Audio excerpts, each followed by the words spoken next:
And her answer was pretty shocking. It said, because when police questioned me 3 years ago, they kept asking if he injected me with saline and questioned me till 5 a.m.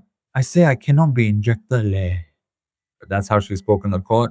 He did ask, since you lack medical knowledge, how do you verify whether Mr. Cedric Lim's account was reliable? And IO Tien, cool as a cucumber, went on to reply, my role as IO is to record down accurately what he told me. Hey friends, welcome back. This is Zephyr Khambatta and I'm reporting some court highlights from the Iris Koh, Jipson Quah and Thomas Chua trial that's ongoing currently at the state courts at Court 15C. These are the highlights from 16th of September 2025. I'm going to give you a short but interesting and exciting and juicy take on what happened today in court. And if you'd like to see all the notes that I took down in order chronologically from the start of the day to the end, head over to my blog where you can find the long form version of everything I say here. These are short snippets and the highlights. The day starts at about 9:40 a.m. with the prosecution examining Investigation Officer Tian. I'll be referring to her as IO Tien from now on, regarding Statement P40. The prosecution walks IO Tien through P40, the process, timings, who signed where, and how the amendments were handled, and clarifies where necessary. And the tone was pretty cordial. This was a quick part of the Q&A that I'd like to share in this video.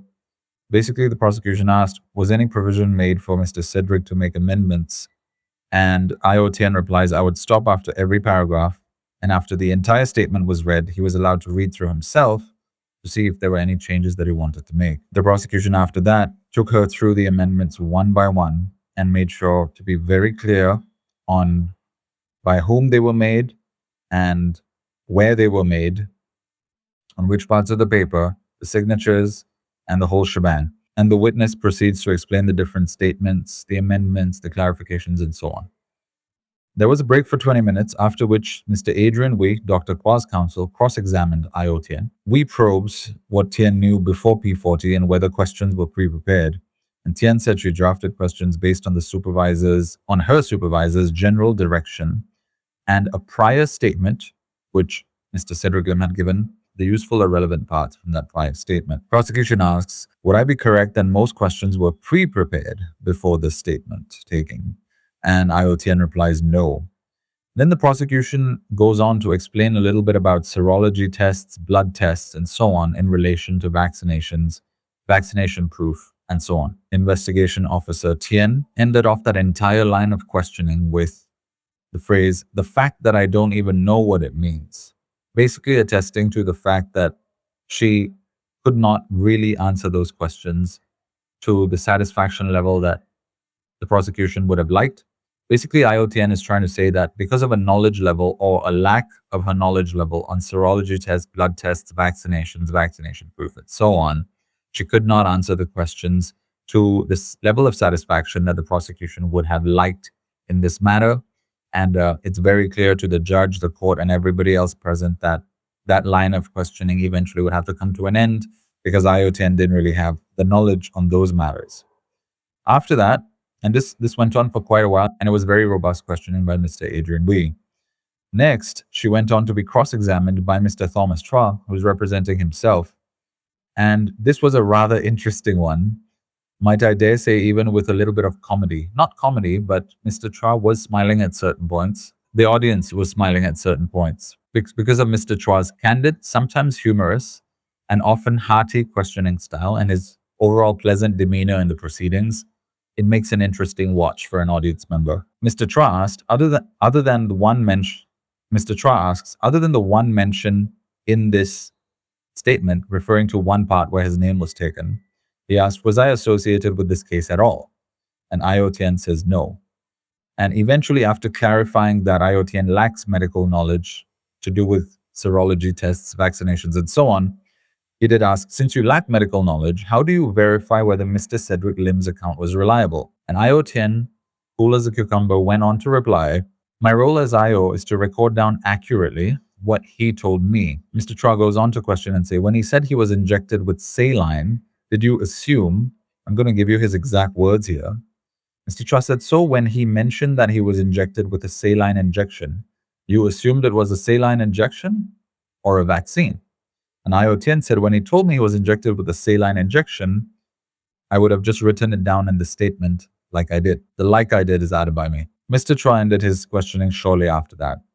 And then it was Miss Iris Koh's turn to cross-examine IO Tien.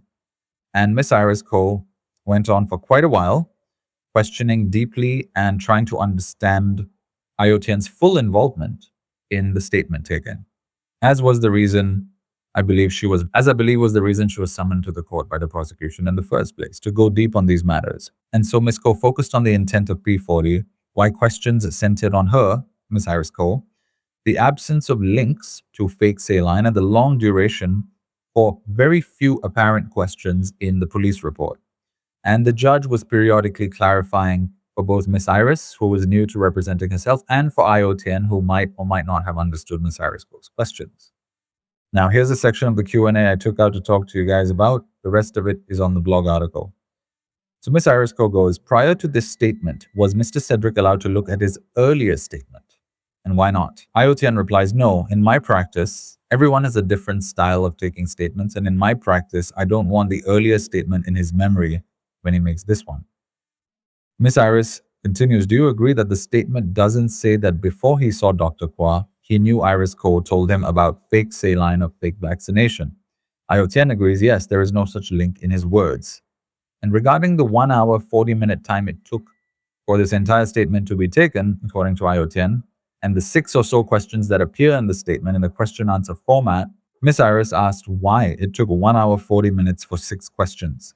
The judge, Ms. Iris, Inspector Tian, and the prosecution go back and forth clarifying this for a while. And Tian eventually firmly ends with, after understanding from the judge what Ms. Iris is trying to say, she ends with, yes, Your Honor, I do not recall. And to summarize, IO Tien said the statement's purpose was to find why Mr. Cedric went to Dr. Quah. The many questions about Ms. Iris inside the statement, which Ms. Iris was asking about, are, in her view, the linkage between why Mr. Cedric went to see Dr. Quah, and hence those questions were asked. Then there was a break till about 2:40, and we resumed at about 2:46 p.m. The prosecution called Madam Ngo Soh Yong, that's Ngo-Soh-Yong. Her identity and background were established, and memory difficulties were cited. She says she thinks she took Sinopharm and insisted that it wasn't saline, somewhere at the start of the questioning. And she mentioned police questioning her till 5 a.m., and her friends Christina and Premjit, with whom she went to get these vaccinations or went to the clinic. She describes multiple health conditions, and she says she told Dr. Quah she cannot be injected, very emphatically actually, and in a bit of a pleading tone. She said, like, if I recall exactly, she said, I say I cannot be injected. That's how she spoke in the court, and that he would plan for her. He would plan for her. And the testimony was pretty much fragmented with many I don't knows or I can't recall type answers. And that logically would make sense because she's quite old and she seems to have many health problems. Or at least that is how it seemed to me as an onlooker. Now here's the part of the Q&A that I wanted to pick out. Why did you say that Dr. Quah didn't inject me with saline just now when I hadn't asked that?